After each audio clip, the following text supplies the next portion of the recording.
We are nearing the end of today's sessions, but before we conclude for the day, I would like to introduce Ambassador K.D. Dewal. K.D. Dewal is an Indian Foreign Service officer of 2003 batch, who has previously served as the Deputy High Commissioner of India to the Republic of Mauritius from 2017 to 2019. Following which, he has served as the Ambassador of India to the Republic of Armenia 2019, and as the Ambassador of India to Georgia 2019 to 2023. Presently, he has been accredited with the post of Joint Secretary for the Counterterrorism Division of the Ministry of Defence under the Government of India. May I please request Ambassador K.D. Dewal for his remarks on India's global counterterrorism efforts, with a special focus on West Asia and Central Asia. Sir, may we please request you to...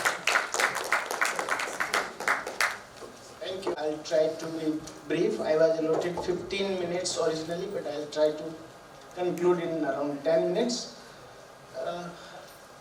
Respected MJ Akbar Saab, our former minister, respected seniors, distinguished guests, all protocol observed. On the occasion of the beginning of Amrit Kal, it gives me immense pleasure to be amongst you today in this beautiful city at Maharana Pratap annual geopolitical dialogue and speak on the topic India's global counter-terrorism efforts with special emphasis on West Asia and Central Asia. Terrorism is an existential threat to international peace and security. It knows no borders, nationality or race, and is a challenge that the international community must combat collectively. UN Secretary General famously said, "Terrorism is pure evil, one with which we can never compromise." Terrorism is a unique threat not because it kills the most people. In fact, the homicide and suicide kills more people than terrorism, but because it has the greatest potential psychological and social impact. Before turning to the specifics of West Asia and Central Asia, let me give you a brief overview of India's counter-terrorism efforts in the last decade. As this August gathering is aware, our country has been facing horrors of terror long before the world took serious note of it. Over the decades, terrorism in different forms and names tried to hurt India. We lost thousands of precious lives, but we have fought terrorism bravely. Our Prime Minister, while speaking at the No Money for Terror conference in Delhi in November 2022 said, and I quote, "Terrorism knows no boundaries, only a uniform, unified and zero-tolerance approach can defeat terrorism." Keeping in view this approach in the last few decades, India has successfully tackled the challenges of terrorism with India's policy of zero tolerance, a strong framework of countering terror laws and empowerment of agencies. India has seen a significant reduction in incidences of terrorism and has succeeded in ensuring strict punishment to the terrorists. To give you an overview of terrorist threat to India, the following points needs attention. Primary threat to India remains state-sponsored and cross-border terrorism from Pakistan. There is a gradual tendency to rebrand and resurfacing of old and defunct terror organizations into new names such as the Resistance Front, Al-Badr, etc. Rebranding of terror organizations in Jammu and Kashmir are being done with twofold purpose. One, to portray cross-border terrorism in J&K as an indigenous struggle for freedom, and second, to avoid scrutiny of the state support to terror organizations in Pakistan by international bodies such as UNSC and FATF. Another emerging aspect is the use of drones and tunnels to smuggle arms, narco and fake currency inside Indian border, as well as smear campaign from Pakistan. Pakistan's state terrorism is not confined to J&K but only to the rest of India. Some misguided individuals are following Pak-sponsored radicalization using internet, social media and other new technology tools. There are some incidents of terrorism by lone wolf radicalized elements such as the cases of Mangaluru and Coimbatore blast. And in the last 5 years, there has been decrease in terrorist incidents in the entire country, and according to the Global Terrorism Index (GTI), which Ambassador Tirumurti sir also mentioned, but The GTI of 2024, published by the Economics and Peace Institute of Australia, India ranks 14 out of 163 countries. We used to be among top 10. Thankfully, we are not in top 10 now and we have come out of it. In Kashmir, the counter-terrorism operations have cut down lifespan of newly recruited terrorists to less than 100 days. That means once a terrorist joined an organization, he is being eliminated within 100 days, the local terrorist. And why it is happening? Because, and I quote the Home Minister, he famously said in the Parliament, हम आतंकवादियों को वहीं मार के वहीं गाड़ देते हैं. So this is the new zero tolerance approach of the new government. Similarly, the cases of stone pelting and the demonstrations with dead bodies, etc. These things have stopped now. So some global trends, again, according to the GTI 2024, deaths caused by terrorism increased from 2022 to 2023 by 22%. And the total deaths, global total deaths were 8,352. They were highest level since 2017. So in India there is a declining trend, yet globally there is an increasing trend of terrorism. In 2023, the US accounted for 76% of terrorism related deaths in the Western democracies. And out of top 5 countries, Burkina Faso is number 1, 2 is Israel, 3rd Mali, and 4 is Pakistan. India is at 14th rank. The epicenter of terrorism has shifted out of Middle East and into the Sahel region of sub-Saharan Africa, accounting for more than half of all deaths from terrorism. Burkina Faso alone is the worst impacted country from terrorism, ranking number 1, with deaths increasing by 68% and accounting for 2,000 deaths, or 25% of the total global deaths. So the epicenter has shifted from somewhere to the African continent now. Iraq recorded the largest improvement in last decade, with deaths falling by 99% since 2007. And similarly, Afghanistan improved by 81%.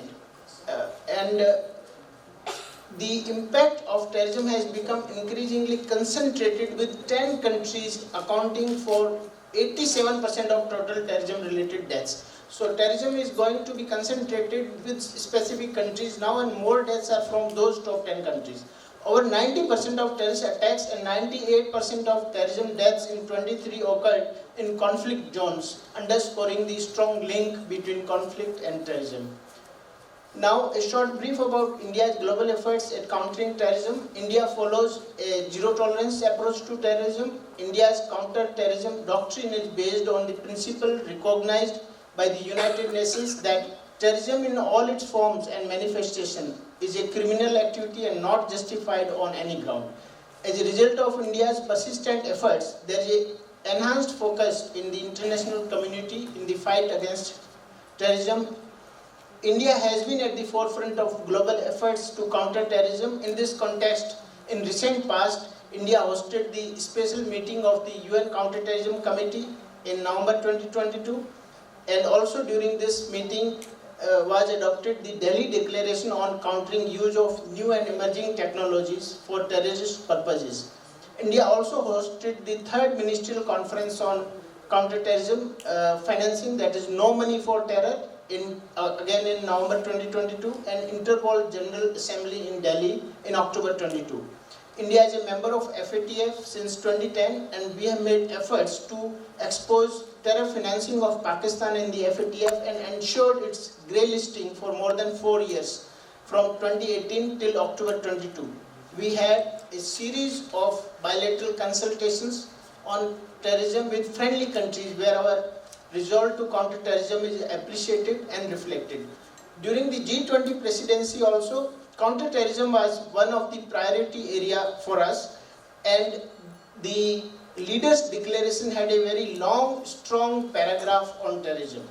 Coming to West Asia and Central Asia, India considers the West Asia and Central Asian region as part of its extended neighborhood. In this regard, counter-terrorism cooperation has assumed an important role, and India, being a victim of jihadi terrorism, has an incentive as well as need to set up close cooperation with these two regions in terms of intelligence sharing, tackling the movement of terrorists, money and arms, and as well as trafficking in narcotics and small arms. We have joint working groups on terrorism with Saudi Arabia and 3 Central Asian nations, that is Uzbekistan, Kazakhstan and Tajikistan, to share basically common concerns on terrorism, increasing radicalization in the region and threat of spillover from Afghanistan. Regional groups such as IMU or Islamic Movement of Uzbekistan, ISKP and ETIM remains security concerns for the Central Asian nations. During India's presidency of SCO, at our initiative leaders' statement on radicalization leading to terrorism, separatism and extremism was adopted in July 2023.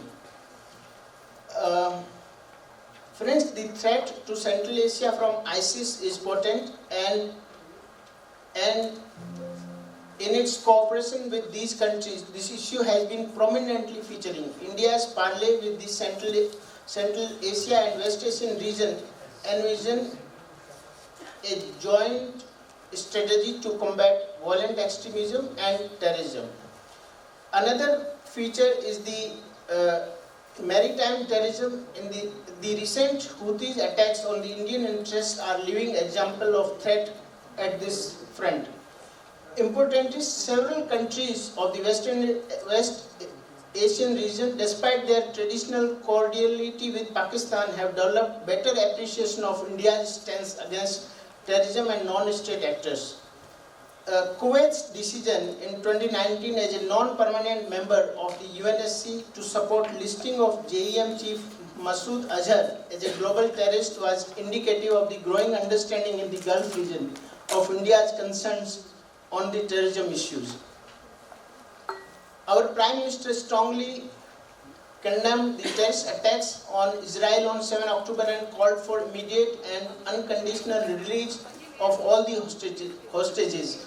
The conflict spilled over to the Red Sea, where commercial vessels were targeted by Houthis terrorists. Indian Navy has currently around 10 ships in the Arabian Sea for anti-piracy and maritime security operations. Thank you, Ambassador. And that concludes Day 1 of MPAGD. Thank you everyone for joining us today. Delegates are requested to wear your badges throughout the evening. Our volunteers will direct you to the dinner area. Tomorrow's session will begin at 9:30, so I request everybody to be here at the venue by 9 a.m. please. Have a great evening ahead and look forward to seeing you all for Day 2 of MPAGD. Thank you.